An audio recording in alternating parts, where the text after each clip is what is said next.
Okay folks, today I am going to be answering some of the requests for other fleets preparations other than the Trident. I made a video about Tridents and all the possible builds that you can do with them, how versatile they were. As you can see, this is actually my base, and I actually use the Trident as my guard fleets, as my main guard fleets. I do have toilets, so it's not that I don't have them. It's just that honestly, the time it would take me to rank them and even use them for that matter is just not worth it. My Tridents work absolutely beautifully in my base. They have everything I want, everything I need, and they do everything. But anyways, this is not a video about Tridents. This is a video about the DNX, specifically the new weapons that have come out with the DNX. As you can see, I use mine regularly, so they are repairing. Now, the new DNX works beautifully with a couple of things. The first thing is the Siege Targeting 3. 75% building damage. People, we just made the DNX into a Trident that fires a lot faster. So all the old fights about whether the DNX or the Trident was better, well, the Trident does more damage to buildings, well, guess what? The DNX just got it. So the DNX says, suck it, Trident. So, now we have all the perks of the Tridents in the DNX, minus 2 weapons. No big deal. Specifically because the Q mortars fire 2 freaking salvos every 6.5 seconds. I mean, the thing is just retarded.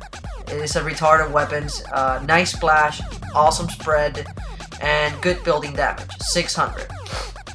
Now, as you can see, sadly, I am still using the S mortars, siege mortars, on my Trident, on my DNX, because I haven't had a chance to refit. I just won the actual B mortar yesterday, and I am married, so my coining is limited at best. And she's looking at me right now. So, that being said, I wanted to give you guys an idea of how to make a cheap, nice, economical build that can do a crazy amount of damage while giving you the least amount of possible repairs. This fleet is a 2-ship fleet. It has a total repair time of 6 hours if completely dead. As you can see, this one's already partially repaired and it's only 2 hours. The whole fleet is a 12 coin repair if you want to do it instantly. I mean, it's just amazing, and the damage it dishes, it's just sick and horrible. Okay, so let's get this started by giving you possible builds. Now, the first build that, oh wait, no, these are my toilets. If I ever do decide to go with toilets, this is probably what I'm gonna go with. Okay, the first build is the one that I just showed you. Now, as the new weapons and armor and specials have not actually been released in Shipyard, I am substituting the L shocks and the S for the B mortar and the L for the Q. So they're the same weight, only difference is a ridiculous amount of damage. Now, the way you gotta look at this is this damage right here, building damage, multiplied by 2. Now when you multiply this by 2, then you have to add another 75% of that on top of it. Because this right here, cluster warheads, is replacing for my Siege Targeting 3, which is an extra 75% damage on all buildings. So that right there becomes 14,000, basically from the Siege Mortars B and the Qs. And then that, you add another 75% damage to buildings. So it goes from 14,000 to almost 24 to 25,000 damage per ship. These 2 ships alone. Now, you ask yourself, what if they have an actual anti-mortar Trident that it has all hail C's on it with countermeasures? Guess what? Doesn't fucking matter. This ship will destroy it. I guarantee it. I've already done it. So, in a few seconds, I'm gonna show you actually a clip of me doing it. That way you have an understanding that it actually works. Okay, moving on would be the other two things. This is just for cargo so that you can repair. As you can imagine, the DNX has absolutely the crappiest hold on cargo ever. 500k. Alright, next build is the same thing. Now, we're running into a lot of problems where we're running into bases that are all javelins. Now, as you can imagine, only having 2 ships kinda sucks when you're going up against javelins that individually do massive amounts of damage. Normally on a 5-ship fleet, you can distribute that damage so that you actually can last longer and get in further. Given that you only have 2 ships, that cannot work. So, here is the little strategy that I came up with. Now, as you can see, all my builds consist of 5 Qs and 3 S. This is so that you can make enough room for for siege targeting 3. You're also gonna have your regular basic stuff, you know, your Athloid armor, MC3 for ballistic and missile resistance, your speed system or engine, whichever you prefer using, and of course, high explosive shells is a must because this is a splash fleet. Now, when you go to this new build that I'm making for javelin bases, your first ship is the same, so you can use one of your other ships, but then your second ship is going to only have 2 siege mortars. It's not gonna have 3 because you need the extra weight to make an ARB or a hurricane, preferably, that doubles the amount of drones fired at all times. Now, I put the level 2 because it's enough to actually get this done. Excuse me, I have a cold, so my nose is a little stuffy. Now, you want to put Phalanx Anti-Missiles 1 because it's very light, so it makes it so that you don't waste a whole lot of weight. And whenever you're targeting a turret, this actually does not move. It will not try to move into the base because it doesn't have any actual weapons to fire with. And again, same thing on the last one. Now, as you can see, this ship remains the same, 3 siege mortars, while this one goes down by 1. We replace it with another Q. Guys, you'll see, I don't know if you already saw the video earlier, it's amazing how much those things fire, especially when this DNX is ranked. Okay, now the next one, it's one that I am actually very interested in actually making. I haven't had a chance to. You already saw that I have 3 DNX. It's the next thing I'm gonna refit because it worked beautifully in my base. I hadn't been leveled in over 3 months, and I was actually getting quite bored of my base because no one ever hits it, and when they do, they fail. But this guy came in and incredibly enough mauled through my base without so much as even thinking about it. He didn't prep me, nothing. He just came in, almost killed him, but he got in. And his build is this: all Qs with a siege 3. Now, all 3 ships are exactly the same. They were all Qs. So he just bombarded and they had no anti-mortars, no anti-missiles, nothing. So this is basically my best guesstimation of what his build actually is. Now, I'm not 100% sure if this is correct. Now, as you can see, we have a lot of weight to tweak with. So, you can put armor on this fleet, and as you can see, I just took it out, damn it. Okay, well, you can put armor on the Hurricane, or you can choose not to. Now, my last build is what I like to call the low-level base hits. All my builds are designed for high-end bases, with halos, javelins, and things like that. Most high-end bases do not have victory mortars, but every once in a while, you want to kill an asshole who's hitting your low-level allies, and you go in and the guy has 8 freaking victory mortars because he's too lazy to ever do any actual raids and get something that is worth.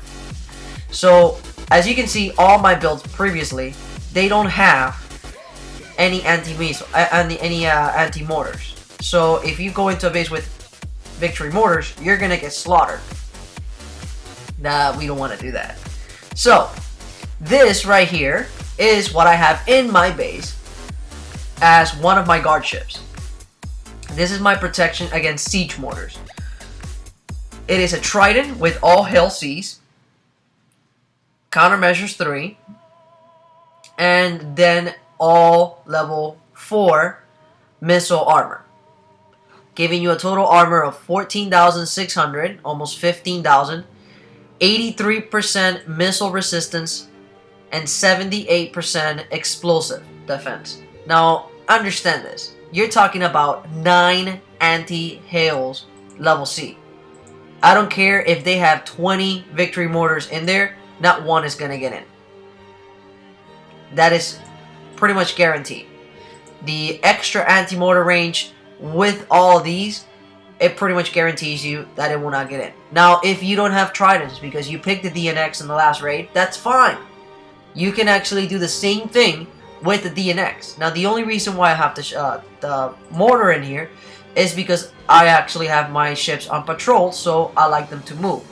But you can put everything anti-hail mortar and then just move it naturally. This works beautifully. I've actually used this while hitting, and it does work. Again, I'm probably going to show you a video of it. I'm not sure if I've actually gotten one with this, but I will try to make one if possible today and show it to you. But again, as you can see, this build right here is what I'm using currently, and it works amazingly.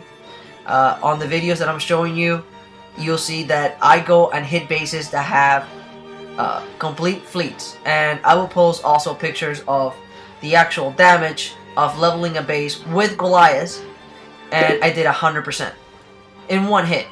I didn't prep him, I didn't go in and then backed out, nothing. I just went in, leveled the guy level 60 something, I forgot now, with 2 goalies and a full freaking set of whatever guard. And he had halos. So again, it works beautifully. This is mainly a halo fleet. If you hit a base with more than 3 javelins, which you cannot get to quickly, chances are these 2 ships are not going to make it all the way in. You need to be able to splash damage javelins ASAP in order to survive. So, if you're hitting a base with javelins, you'll need a hurricane, the drones, so that they can draw the fire from the hurricane, from the javelins. Okay, I hope you guys enjoy this. I will be showing. Just give me a moment, guys, and I will show you the rest. Thank you, and hope you enjoy the video. Leave any comments if you have any questions answered. Okay, there are 2 things that I want to show in this video. First thing I'm going to show is how to prep a person with this very same fleet. Is a DNX mortar fleet, and it's quite hard to prep with, but if you do it right, you can get some seriously good prep work out of it. Now, obviously, you see this guy's base, you would have to go in to prep him, but what I'm doing is that I'm targeting the last warehouse that he has. I'm basically beaching all the way up, and then I'm targeting it. Once I do that, my splash is going to take care of all the things around it, including the 2 Serbs. So, as you can see, I am going to stay within the actual damage. I come out, and I got all the prep that I wanted. Okay, here's the other part that I want to show you. Now, normally, I would be targeting the last toilet, but because, the first toilet, but because this asshole was online and decided to start controlling, he started moving the ships away. So, I was unable to kill the javelins and the halos with the splash damage. As you can see, I'm trying to get close enough to target while he's running away. That little faggot. Anyways, under normal circumstances, I would have targeted the toilet. From the splash damage, I would have killed at least 2 to 3 of the javelins, and that would have been it. I would have been set. But because he targeted, as you can see right there, the Trident is trying to shoot down the mortars, but failing horribly. Even with a full Trident of hails, as you can see, it's completely ignoring it. It's just going right through it, like if it was butter. So, as you can see, the fleet itself is not really designed to take on a base with 4 javelins because it's only 2 ships, like I explained in the video. But it does work against tridents with hails. So, all you gotta do is just put an ARB in there with siege drones, and you're good to go. All those javelins will be firing at the drones. Okay? Do you understand the words that are coming out of my mouth?